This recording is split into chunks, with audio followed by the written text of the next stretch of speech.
Kwaba bio Edwa ba Adom TV so yefem writer amenya Rafael di El Centro Campesta Creative we asina presenter nie ye hyase e de afiri agodie mu nsem na mamemfa nwura abrante a yefe ne Neymar da Silva dos Santos Junior na kache Neymar de wadi tirimode because ono ya dadaba ne papa Neymar senior ajeje no so pa Neymar na unso obo Paris Saint-Germain sa before so beba Paris Saint-Germain no or the 222 million euros any free Barca eba Paris Saint-Germain okoye pe na Barca fokofa Ousmane Dembele ebe share na nan na Neymar san free Paris Saint-Germain na Ousmane Dembele asan be replace no e Paris Saint-Germain ti Dembele de Neymar kopa no be replace no na Neymar ko na okono wapiem jese Al Hilal Saudi Arabia 78 million pounds na Neymar time na Paris Saint-Germain no boy ba ko ano ne na nhia pa Kylian Mbappe free kick beda ho penalty beda ho ano mo ko hu akade obebo enti Neymar ekono ene waba Paris Saint-Germain dressing room wasi meja me boot wa ha meja me shengard wa ha meja me jesi bi wa ha me kuku ne menkaka ni na mame pram ti Neymar basesa ne ma woko ene wahia Paris Saint-Germain players ni na ene no mo eka bye bye ense ye dinkra no so kwakwaje sika puduo Al Hilal akache Saudi Arabia fo no enya agro no mudi o Neymar contract na wasan ye no eniem e wo contract ni mu pass wo so mbe ya ma no enya Neymar akato anti Neymar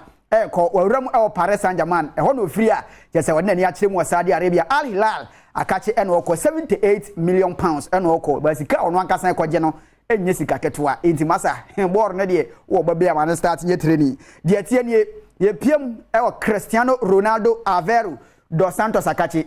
manhwe okay we ye ne girlfriend no de di kan ba ye no the girlfriend Georgina Rodriguez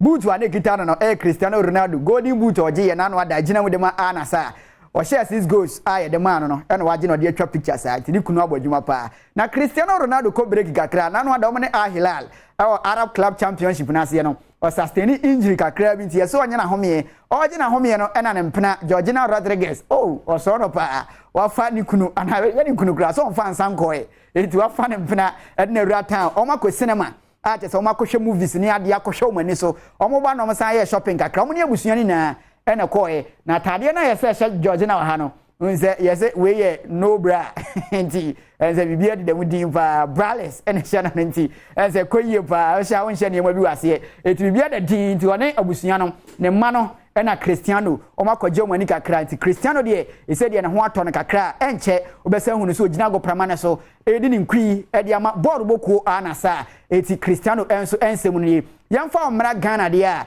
Krobia metema Asante Kotoko omonso opepo so na we ye nana apenkra akwesi ewua ɔno na ye IMC no chairman na wakɔsra board boku no opepo so ho na Kotokofo mu preseason no na ɔkɔ no gacha mo say